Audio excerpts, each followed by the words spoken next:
అందరికీ శుభోదయం. ఈరోజు దేవుని వాగ్దానం ఏమనగా, సామెతల గ్రంథము 6వ అధ్యాయము 22వ వచనము. నీవు త్రోవను వెళ్ళినప్పుడు అది నిన్ను నడిపించును, నీవు పండుకొనినప్పుడు అది నిన్ను కాపాడును, నీవు మేలుకొనినప్పుడు అది నీతో ముచ్చటించును. సహోదరి సహోదరులారా, దేవుని యొక్క ఆజ్ఞలు నీ హృదయంలో పదిలము చేసుకుంటే నీవు దారిన వెళ్ళినప్పుడు అవి మార్గదర్శిలాగా ఉంటాయి. నిద్రపోయినప్పుడు అవి నీకు కాపలా కాస్తాయి. మేల్కొని ఉన్నప్పుడు అవి నీతో మాట్లాడతాయి.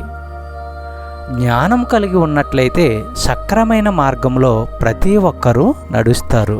అజ్ఞానంతో జీవిస్తున్న వారు చెడు మార్గాలలో నడుస్తారు. అజ్ఞానం కలిగిన వ్యక్తులు చీకటిలో జీవిస్తారు అని దీని యొక్క భావము.